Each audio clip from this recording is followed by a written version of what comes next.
እነዚህን ቢዝነሶች እንዳትጀምሯቸው ሳታውቁ እነዚህን ቢዝነስ ጀምራችሁ ከሆነ ከወዲሁ ቆም ብላችሁ እንድታስቡበት ላስጠነቅቃችሁ ነው የመጣሁት። ሁሉም ቢዝነስ ያዋጣል ማለት አይደለም። በቀጣይነት የምነግራችሁ የቢዝነስ ሐሳቦች ገንዘባችሁን፣ ጉልበታችሁንና ሁሉ ነገራችሁን ፈሰስ አድርጋችሁ ጀምራችኋቸው ትርፋቸው እዚህም ግባ የማይባል ትርፋቸው ከእጅ ወዳፍ የሆነና በስተመጨረሻም ደግሞ ለኪሳራ የሚዳርጓችሁ አደገኛ ቢዝነሶች መሆናቸውን ልነግራችሁ ነው የመጣሁት። ለመሆኑ እነዚህ ቢዝነሶች እነማን ናቸው? ከዛ በፊት ግን በቀጣይነት የምነግራችሁ የቢዝነስ ሐሳቦች በየሶሻል ሚዲያው ላይ ሚሊዮነር ትሆኑባቸዋላችሁ፣ ተቀየሩባቸዋላችሁና ትልቅ ለውጥ ታመጡባቸዋላችሁ እየተባለ የተለያዩ ማስታወቂያዎችና ፕሮፓጋንዳዎች ይነፋሉ።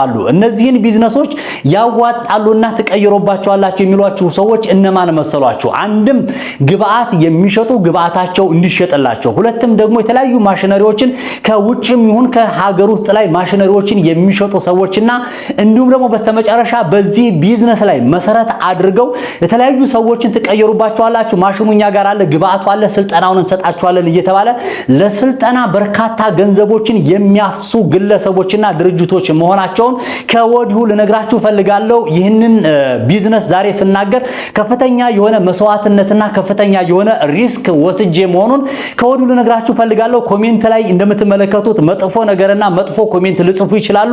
አይ ዶንት ኬር፣ አይመለከተኝም። ምክንያቱም በርካታ ሰዎች እየከሰሩና በርካታ ሰዎች ድርጅታቸውን እየዘጉ በርካታ ሰዎች ድርጅቱን ዘግተው ወደ ስደት እየሄዱ ስለሆነ ከወዲሁ ከውጭ ሀገርም ኑቶሎ ከሀገር ውስጥም ሆናችሁ ይህንን ቢዝነስ እንዳትጀምሩት መረጃና ጥቆማ ልሰጣችሁ ስለሆነ እስከ መጨረሻው ድረስ የምትመለከቱበትን የሶሻል ሚዲያ ፕላትፎርም ሰብስክራይብ፣ ፎሎ፣ ላይክ፣ ሼር ያደርጋችሁ ተከተሉኝ። እንቀጥል። ክቡራን ተመልካቾቼ ስለ ቢዝነስ ስናወራ ከሁሉ በፊት አስቀድሜ ቢዝነስ ሲባል ነገ ጧት ላይ ቤተሰብ የምንመራበት መኪና ብንፈልግ ቤት ብንፈልግ ለቤትና ለመኪና ወይም ደግሞ ለቤተሰባችን የማይተርፍ ቢዝነስ ከሆነ ትርፉ መከራ፣ ትርፉ ድካም ይሆንብናል። ስለዚህ አንድ ቢዝነስ ገንዘባችንን ወይም ደግሞ ጉልበታችንን ሁሉ ነገራችንን ፈሰስ አድርገን እየለፋን እየጣረን እየጋረን ከሆነ የተሻለ ነገር ልናገኝበት ይገባል።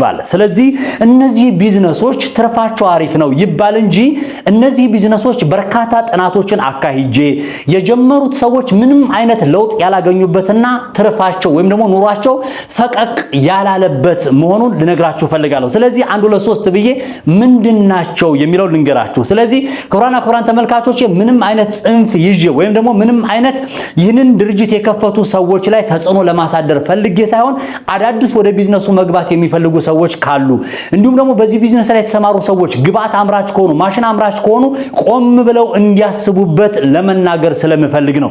የመጀመሪያው ቁጥር አንድ እንግዲህ ክቡራን ተመልካቾቼ ፈሳሽ ሳሙና ማምረት የሚባል ቢዝነስ የተሻለ ትርፍ የምታገኙበትና ወይም ደግሞ ኑሯችሁን ከፍ የሚያደርግ ቀየርበታለሁ በወር ይሄን ያክል ሚሊዮን ታገኙበታላችሁ እያሉ በየሶሻል ሚዲያው እንደሚያወሩት አይደለም። ምክንያቱም ምን መሰላችሁ ክቡራን ተመልካቾቼ የፈሳሽ ሳሙና እንግዲህ በፋብሪካ ደረጃ ወይም ደግሞ በትልቅ ድርጅት ደረጃ ከፍተው የሚያመርቱ ካምፓኒዎች ማለት ነው ከአንድ ሊትር ላይ በትንሽዬ ብር ወይም ደግሞ 5 ብር ሊሆን ይችላል 2 ብር ብቻ ለማትረፍ በሚሰሩበት ምክንያቱም ያ ድርጅት ያ ፋብሪካ በብዛት አትርፎ የሚያገኝበትን ገንዘብ ከዛ ድርጅት ወይም ደግሞ ከዛ ካምፓኒ ጋር ተፎካክሬ እሸጣለሁኝ በቤቴ ውስጥ ባለች ቦታ ላይ በግቤ ላይ ባላችሁ ቦታ ላይ በትንሽዬ ቦታ ላይ በዚህ 100 ሺህ ብር በ200 በ300 ሺህ ብር ማሽኑን ገዝታችሁ እጅግ ሚሊዮነር የምትሆኑበት ቢዝነስ እየተባለ በሚሰራው ማስታወቂያ ላይ ከድርጅቶችና ከፋብሪካዎች ጋር ተፎካክረን እንሰራለን ብለው በርካታ ሰዎች አሰራሩ ቀላል ነው ወይ? አዎ አሰራሩ ቀላል ነው። ግን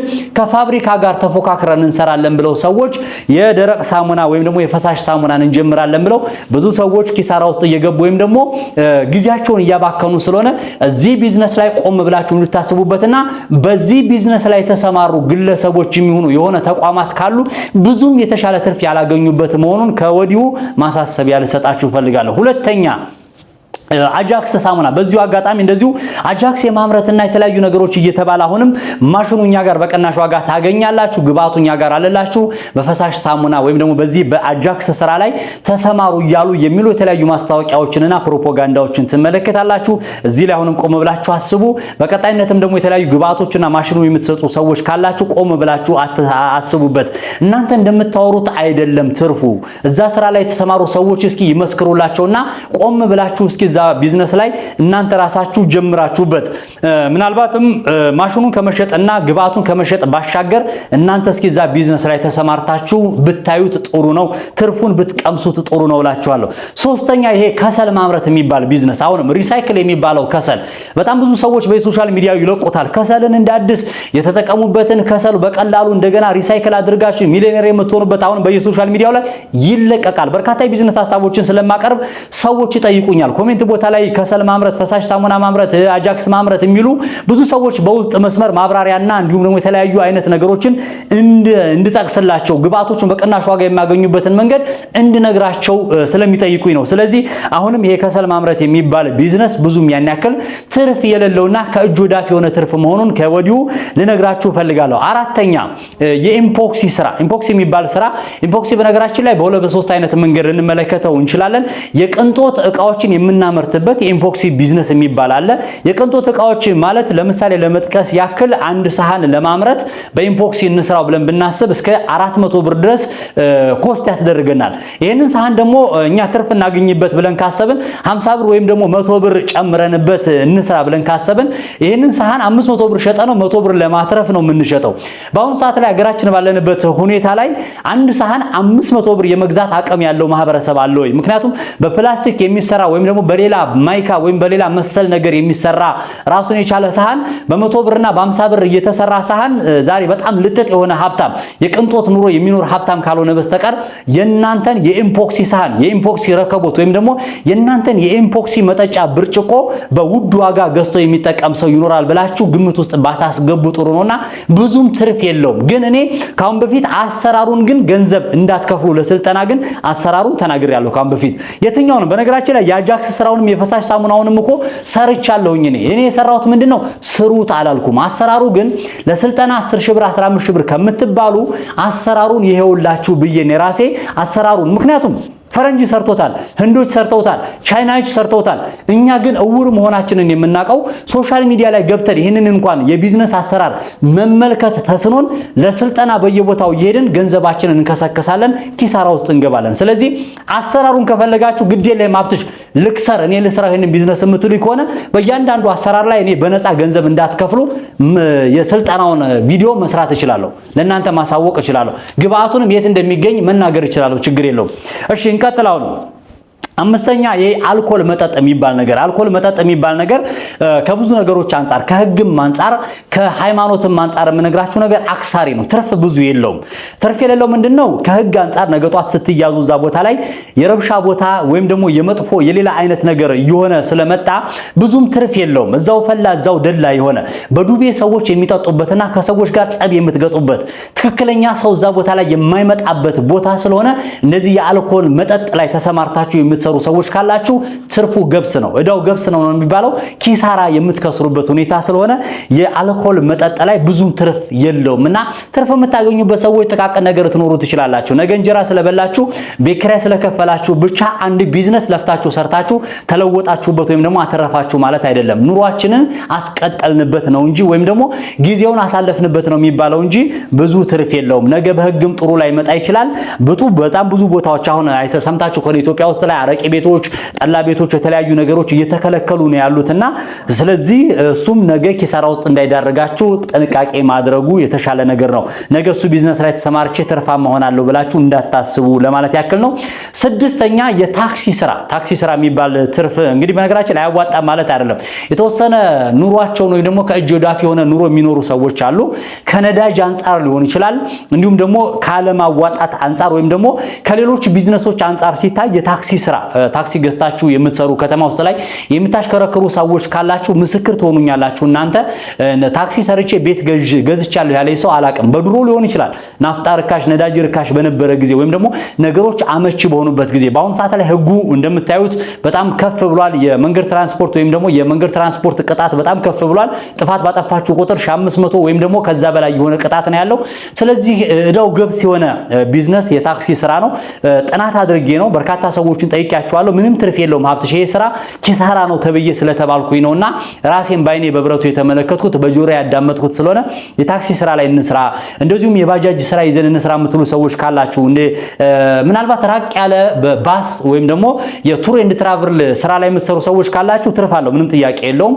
ከዛ ውጪ ግን ከተማ ውስጥ ላይ ብር 50 2 ብር እና 10 ብር እንዲሁም ደግሞ 5 ብር እየለቀማችሁ የምትሰሩ ሰዎች ካላችሁ ኔክስት የምትሰሩት በዚህ ስራ ላይ ቆም ብላችሁ እንድታስቡበት ለማለት ያክል ነው። ሰባተኛ አሁንም በየሶሻል ሚዲያው ላይ ሲንቀሳቀስ የተመለከልኩት የካልሲ ስራ በጣም እጅግ ሚሊዮነር የሚያደርጋችሁ በወር 600 ሺህ ብርና በወር 200 ሚሊዮን ብር የምታገኙበት ቢዝነስ ነውና ካልሲ ቢዝነስ ላይ ማሽን ገዝታችሁ ጀምሩ የምትባሉ ሰዎች አላችሁ። አሁንም ይሄ ስራ አያዋጣችሁም። ምናልባትም እናንተ በ600 ሺህ ብርና በ1 ሚሊዮን ብር ብቻ ማሽኑን ገዝታችሁ መጀመር ትችላላችሁ ስትባሉ በ100 ሚሊዮን ብር ኢንቨስት አድርጎ የካልሲ ማምረቻ ፋብሪካ የከፈተ ሰው አለ። ከዛ ጋር ተፎካክሬ መርካቶ ሂጄ በዛ ላይ ይሸጣለሁ ብላችሁ የምታስቡ ሰዎች ካላችሁ አይሆንም። ምክንያቱም ያ ፋብሪካ ያ በ100 ሚሊዮን አውጥቶ የፋብሪካውን ገንብቶ ካልሲ የሚያመርተው ሰውዬ ከአንድ ካልሲ ላይ 1 ብር ወይም ደግሞ 2 ብር ብቻ ለማግኘት ነው የሚሰራው ማለት ነው። ስለዚህ ይሄ ሰውዬ እንደዛ የሚሰራ ከሆነ ከብዛት ተጠቃሚ ነው ይሄ ሰውዬ። ምክንያቱም ፋብሪካ ነው፣ በሲኖትራክ ወይም ደግሞ በተጎታች መኪና ነው መርካቶ ወስዶ የሚያከፋፍለው። እናንተ ግን የሆነች 50 ካልሲ 100 ካልሲ ሰርቼ መርካቶ አተርፋለሁ የምትሉ ከሆነ ያወጣችሁት ገንዘብ ሲደመር ጉልባታችሁ ሲደመር ያ ሁሉ መስዋዕትነት የከፈላችሁት እዳው ገብስ ይሆንባችኋልና ትርፉ እዚህም ግባ የማይባል ስለሆነ እዚህ ቢዝነስ ላይ ባትሰማሩ እኔ የመረጃዬን ወይንም ጥቆምታዬን እሰጣችኋለሁ።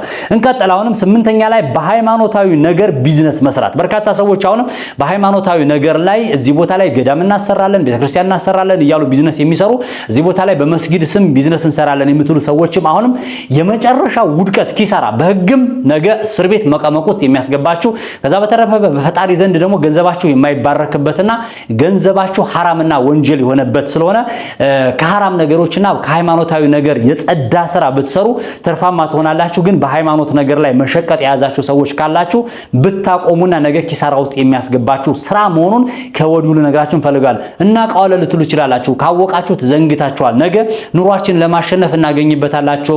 ብዙ ሰዎች ሲቀየሩበት አይተናል። በየሶሻል ሚዲያው አይታችሁ ከሆነ እንደዚህ በሃይማኖት ስም ተዘረፈ እንዲተደረገ እየተባለ የሚባልም ስላለ ጥንቃቄ ማድረግ ይጠበቅባችኋል ማለት ነው። እንደ ቢዝነስም አድርገው የሚሰሩት ስላሉ ነው። በሃይማኖታዊ ስራ ላይ እንደ ቢዝነስ አድርገው የሚሰሩ ስላሉ ከዚህ ጥንቃቄ እንድታደርጉ ስል ልነግራችሁ ፈልጋለሁ። 9ኛ የኮንትሮባንድ ስራ። ክቡራን ተመልካቾቼ ኮንትሮባንድ ላይ አንዳንድ ሰዎች የተቀየሩ አሉ፣ የነጠቁ አሉ፣ የቆጠሩ ሰዎች አሉ። ግን በአንድ ሺህ ብር ኮንትሮባንድ ያመጡና ነገ የሆነ ያልፋሉ፣ ገንዘብ ያገኛሉ፣ ወይም ደግሞ ተሻለ ትርፍ ያገኙና ነገ ተመልሰው 2 ሺህ ብር ያረጓታል፣ ከዛ 10 ሺህ ብር ያረጓታል፣ 50 ሺህ ብር 100 ሺህ ብር ያደረጓት በሚሊዮን ብር አሁንም መንገዱን እያወቁት ሄዱና በስተመጨረሻ ላይ ግን አይበለውና እነዚህ ሰዎች የስንት ዓመት ለፍተው ያቺ ከ1 ሺህ ብር ተነስታ የነበረች ቢዝነስ እስከ ሚሊዮን ብር ደርሳ የኮንትሮባንድ በሚሊዮን ብር አምጥተው እናተርፋለን ሲሉ የዛኔ ጋማ ይያዛሉ ወይም ደግሞ አጋጣሚ ነገር ሆኖ በመንግስትም ያልተፈቀደ በበርካታ ነገሮች ያልተፈቀደ ቢዝነስ ይሆንና ያ ስንት ዓመት የለፋችሁበት ቢዝነስ የኮንትሮባንድ ቢዝነስ መጨረሻችሁ ጨለል ይሆናል፣ ትጨልላላችሁ። እብደት በጣም በርካታ ሰዎች በነገራችን ላይ ባለኝ መረጃ መሰረት አማኑኤል የሚባለው ወይም ደግሞ እብዶች በብዛት እብደት ሰዎች አይምሯቸው የለቀቀበው በምን ምክንያት ነው ሲባል በንግድ ስራ ላይ ተሰማርተው አይምሯቸው ለቆ ገንዘባቸውን ተወርሰው የማይሆን ዘፈቅ ውስጥ ወይ ሱስ ውስጥ የተዘፈቁ ሰዎች ብዙዎቹ በኮንትሮባንድ ስራ ላይ የተሰማሩ ሰዎች ስለሆኑ የኮንትሮባንድ ስራ ላይ እንደው ባትሰማሩበት ባይነኝ። ህጋዊ ሆናችሁ የምትሰሩበት መንገድ ካለ በዛ መንገድ ብትሰማሩ እንጂ የኮንትሮባንድ በየትኛውም አይነት በአራቱም አቅጣጫ ባትሰማሩ ደስ ይለኛል። አይሆንም። በጣም ከባድ ነው። አንዴ ሁለቴ ሶስቴ ልታመልጡ ትችላላችሁ። መጨረሻችሁ ግን በጣም መጥፎ ነውና እዚህ ላይ ከፍተኛ ጥንቃቄ ብታደርጉ በጣም አሪፍ ነው። 10ኛ የቁማር ነክና መጫወቻዎችና አጫዋች የቁማር ነክ እቃዎችን የምታመጡ ሰዎች ካላችሁ ወይም ደግሞ ቁማር ነክ ለምሳሌ ካራምቡላ ከፍታችሁ ፑል ከፍታችሁ ጆተኒ ከፍታችሁ ቁማር የምታጫውቱ ሰዎች ካላችሁ እንደ መንግስትም ትልቅ እርምጃ ይወስድባችኋል። ኪሳራ ውስጥ ተገባላችሁ። በየጊዜው ይታሸግባችኋል። ቁማር የሚጫወቱ ሰዎች ስለሆኑ ያከስሯችኋል። በዱቤን የሚጫወቱት እንዲሁም ደግሞ እዛ ቦታ ላይ ቁማራች ሲበሉ እዛ ቦታ ላይ መጥፎ ሁኔታ ነው የሚፈጠረው። በሃይማኖታችሁ ዘንድ በየትኛውም ሃይማኖት ቁማር ማጫወት የተከለከለ ነው።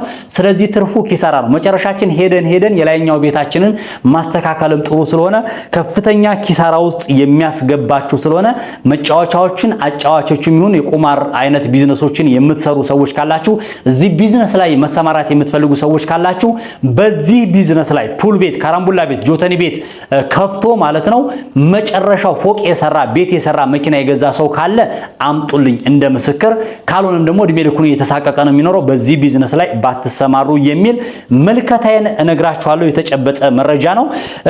ከዛ በኋላ ደግሞ እንደዚሁ 11ኛ ላይ የምነግራችሁ አፕና ፕላትፎርም የሚባሉ አፕሊኬሽኖች አሉ።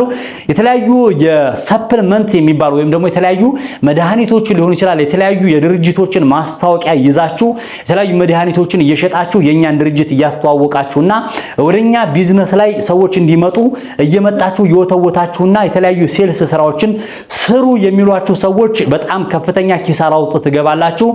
ምክንያቱም ምን መሰላችሁ የተፈቀደላቸውና ያልተፈቀደላቸው በማጭበርበር ስም የተለያዩ መድኃኒቶችንና የተለያዩ ዌብሳይቶችንና አፕሊኬሽኖችን ፈጥረው ሰዎች ወደዛ ቢዝነስ ውስጥ እንዲመጡ እናንተ ፕሮሞት እያደረጋችሁ ካመጣችሁ በኋላ እነዛ ድርጅቶች ወይም ደግሞ ፕላትፎርሞች ዌብሳይቶችና የተለያዩ ቴሌግራም ግሩፖች መጨረሻቸው ውሸት ሆኖ ይቀርና እነዛ ድርጅቶች ብቻ አይደለም የሚታሰሩት፣ እነዛ ድርጅቶች ብቻ አይደለም የሚከስሩት፣ እናንተም ጭምር ትታሰራላችሁ። እናንተም ጭምር እዛ ቦታ ላይ ኪሳራ ውስጥ ትዳረጋላችሁ። ብዙ ዓመት ያካበታችሁት የኮሚሽን ብር ሳይከፈላችሁ የተዘጋባቸው ድርጅታችሁ አሉ። አብረው መቀመቅ ውስጥ የገቡ ድርጅቶች አሉ። ኢትዮጵያ ውስጥ ላይ ለጉድ እየሰማናቸው ያለ ድርጅቶች እየተዘጉና የተለያዩ ዌብሳይቶችና የተለያዩ የቤቲንግ ሲስተሞችን ጭምር ማለት ነው ቤቲንግ ያው ታውቁታላችሁ ብቻ የቁማር በዌብሳይት በስልካችሁም ሊሆን ይችላል በኮምፒውተራችሁ የተለያዩ አፕሊኬሽኖችና ጌሞችን ትጫወታላችሁ አይደለ? ስለዚህ እነዚህ አይነት ነገር ቢዝነሶች ላይ ባትሰማሩ በጣም አሪፍ ነው፣ መልካም ነው ልላችሁ ፈልጋለሁ። እየጨረስን ነው ክቡራን ተመልካቾቼ። ወደ 12ኛ ደግሞ የህትመት ቢዝነስ ላይ ህትመት ቢዝነስ በአሁኑ ሰዓት ላይ የሚያዋጣ ቢዝነስ አይደለም። የተጠቀሙበት አሉ፣ ያዋጣቸው ሰዎች አሉ። አንድም እንደ ንግድ ፍቃድ እንዳጋጣሚ ሆኖ የሚጫንባቸው ግብር ልክ አይደለም። በጣም ብዙ ሰው እየተናገረ ያለው የህትመት ቢዝነስ ላይ የተሰማሩ ሰዎች ግብራችን ትክክል አይደለም እያሉ ነው ያሉትና ከግብር አንፃር ጥሩ አይደለም የሚል አመለካከት በሰው ዘንድ በጣም ብዙ ሰዎች እየዘጉ ያሉበት ነው። ሁለተኛ ደግሞ የህትመት እቃዎች በአሁኑ ሰዓት ላይ ዶላር ሲጨምር የህትመት እቃዎች በጣም እየጨመሩ እየተወደዱና ከውጭ በዶላር ስለሚገቡ በጣም በርካታ ሰዎች የሚመጣው ግብአትና እዚህ የህትመት ቢዝነስ ላይ ገብተው የሚሰሩ ሰዎች እያዋጣቸው ስላልሆነ እዚህ ቢዝነስ ላይ ባትሰማሩበትና ቆም ብላችሁ ብታስቡበት በደንብ ቢዝነስ ፕላኑን ብትሰሩት የሚል አመለካከት አለኝ። ኦሬዲ የቀሩኝ 3 ቢዝነሶች ብቻ ናቸው ያሉት፣ ትንሽ ናቸው። የሻማ ቢዝነስ የሚባል ቢዝነስ ላይ አሁንም ትርፉ ብዙም አይደለም። የሻማ ቢዝነስ ማለት ነው። እንግዲህ በየሶሻል ሚዲያው ላይ በወሬን ያክል 300 ሺህ ብር 200 ሺህ ብር 100 ሺህ ብር የምታገኙበት የሻማ ቢዝነስ ላይ መቀላቀል ከፈለጋችሁ ይሄንን ግብአቱን ማሽኑን እኛ ጋር ታገኛላችሁ ትባላላችሁ። አትሸወዱ፣ ቆም ብላችሁ አስቡ። አንድ ሰው ይሄ ቢዝነስ ያዋጣል ስላላችሁ ብቻ ዘው ብላችሁ የምትገቡ ሰዎች አላችሁ። እናንተ አይን አላችሁ። አንገት የተሰራው 360 ዲግሪ ለመሽከርከር ነው ይባላልና ተሽከርከሩና ቢዝነሱን በደንብ አድርጋችሁ ከአንድ ሻማ ስንት ታገኛለሁ። አሁንም ፋብሪካዎች ራሳቸው ማሽንን የሚያመርቱ ፋብሪካዎች ስለተከፈቱ ከአንድ ማሽን ላይ 10 ሳንቲም ለማግኘት ነው የተቋቋመው ያ ፋብሪካ። ምክንያቱም ከብዛት መርካቶ በማከፋፈያ ዋጋ የሚሸጡትና እናንተም በየቤታችሁ ቁጭ ብላችሁ 20 ሺህ ብርም 30 ሺህ ብርም ራሱን የቻለ ዋጋ ስላለው በ10 ሺህ ብር በ20 ሺህ ብር ጀምሩ ስትባሉ ገንዘቡ እስክድ የለም ከሰሩ ወዳጆቼ። እንደው ጉልበታችሁ አያሳዝናችሁም? ጊዜው አያሳዝናችሁም? ፈጥናችሁ ነገ ልጆች ኖራችሁ እንደው ትደውሉልኛላችሁ በጣም ብዙ ሰዎች አብትሼ ሻማ ስራ ላይ መሰማራት ፈልጌ ልጆችን ማሳደግ ፈልጌ ነገ ስደት ከመሄድ መሬት ሽጬ ሻማ ቢዝነስ መጀመር ፈልጌ ዋት በጣም ከባድ ነው። እንደዚህ አይነት ቢዝነስና ባትገቡበትና የሻማ ቢዝነስ ላይ እኔ አልመክራችሁም ልላችሁ ፈልጋለሁ። እንደዚሁ ከዚሁ ጋር በተያያዘ የጧፍ ቢዝነስ ጧፍ የማምረት ቢዝነስም የሚባል አለ። አሁንም ይሄኛውም ትርፉ ብዙ አይደለም። አጥንቼ ነው በነገራችን ላይ እዚህ ስራ ላይ ተሰማርተው ኪሳራ ውስጥ የገቡ ብዙም እንቅስቃሴ ያላደረጉ እንዳልኳችሁ ህይወታቸው ፈቅ ያላለ ሰዎች ስለሆኑ ባይገቡበት የሚሉ ምክርም ራሳቸው ልከውላችኋልና እዚህ ቢዝነስ ላይ ባትሰማሩበት በጣም አሪፍ ነው። እንደዚህ ወደ መጨረሻው ወስዳችሁ ደግሞ መጥረጊያ የሚባል ቢዝነስ አለ። መጥረጊያዎችን ብትሰሩ የመጥረጊያው አሰራሩን ስልጠና እንሰጣችኋለን እያለ የሆነ ቦታ ላይ 10 ሺህ ብር ተመልክቻለሁ። ዋት በእንጨት አድርጋችሁ እንጨቱን ጠርባችሁ ማለት ነው። የክር ወይም ደግሞ ይሄ ማግ ነው የሚባለው እሱን አምጥታችሁ መጥረጊያው ላይ ጠቅልላችሁ ወይም ደግሞ ለመጥረጊያ የሚሆነውን ግብአት መርካቶ ገዝታችሁ ራሳችሁ ለመስራት 10 ሺህ ብር ለዛ ስልጠና የሚሰጡ ሰዎችን ድርጅቶችን ተመልክቻለሁና በጣም ግፍ ነው። ወይም ሃይማኖት የላቸውም እንደ መንግስትም ደግሞ አይከለከሉምና እነዚህ ቢዝነሶች ላይ አሁን የተከስኩላችሁ ቢዝነሶችና ሌሎችን ቢዝነሶች አሉ እነሱ ላይ ባትሰማሩበት የሚል አመለካከቴና የመጨረሻ ማስጠንቀቂያ ነው የምነግራችሁ። ምናልባትም በዚህ ቢዝነስ ላይ ያዋጣል ብዬም የሰራሁት ቪዲዮ የለም፣ ወደፊትም መስራት አልፈልግም። ግን አይቻልም በቃ ሀብትሽ እኔ በዚህ ቢዝነስ ላይ እንድትሰራልኝ ይፈልጋለሁ የምትሉ ከሆነ ምን አገባኝ፣ ስልጠናውን ከምትከፍሉ እኔ አይመለከተኝም። ፈረንጆች ጋር ያየሁትን ወይም ደግሞ እኔ የማውቀውን ስለ ጧፍ አሰራር ከሆነ ስለ ጧፍ፣ ስለ መጥረጊያ አሰራር ከሆነ ስለ መጥረጊያ አሰራር ስራልኝ ካላችሁኝ ቢዝነሱን እኔ ነግራችኋለሁና እኔ የማቀርባቸው የቢዝነስ ሐሳቦች ግን ተመልካቾቼ ብዙ ሰዎች የምታቆኝ ከሆነ ሀብትሽ የሥራ ሰው ባላለሁኝ ምንም ሳይኖራችሁ ከዜሮ ጀምራችሁ ግን ሊያተርፏችሁ ሊያዋጧችሁና ህይወታችሁን ሊቀይሩላችሁ የሚችሉ የቢዝነስ ሐሳቦችን የተጠኑ ብዙ ሰዎች እዛ ስራ ላይ ተሰማርተው የተቀየሩባቸውን ስራዎች ከዚህ ከስቱዲዮ ጀምሮ በአካል ቦታው ድረስ እየሄድኩኝ ራሴ ቢዝነሶችን በማቅረብ ነው የምታወቀውና አሁን የምትመለከቱበት የሶሻል ሚዲያ ፕላትፎርም እስከዛሬ ተሸወዳችሁ ካላችሁ ከዚህ በኋላ አትሸወዱ። ዩቲዩብ ላይ ካላችሁ ሰብስክራይብ አድርጉ። ቲክቶክ ላይ ካላችሁ ደግሞ ፎሎ፣ ላይክ፣ ሼር ያደርጋችሁ ተከተሉኝ። በርካታ የቢዝነስ ሐሳቦችን ይዤላችሁ እመጣለሁ። ቀና አመለካከት ይኖራችሁ። እስኪ ዛሬ ባቀረብኳቸው የቢዝነስ ሐሳቦች ላይ ሊሆን ይችላል፣ ኔክስት በማቀርብላችሁ የቢዝነስ ሐሳቦች ሊሆን ይችላል፣ መጥፎም ይሁን ኔጌቲቭም ይሁን ፖዚቲቭም ይሁን አመለካከት ካላችሁ ኮሜንት ቦታ ላይ ሳታስቀምጡልኝ አትውጡ። ቪዲዮውን ላይክ አድርጉት፣ ሼር አድርጉትና ውጡ። ለዛሬ የነበረኝ የቢዝነስ ሐሳብ ሊያከስሯችሁ የሚችሉ ብዙም ትርፍ የሌላቸው እና መጨረሻም ኪሳራ የሚዳርጓችሁ የቢዝነስ ሐሳቦች እነዚህን ይመስሉ ነበረ። በቀጣይ የቢዝነስ ሐሳብ ተመልሼ እመጣለሁ። ይመቻችሁ።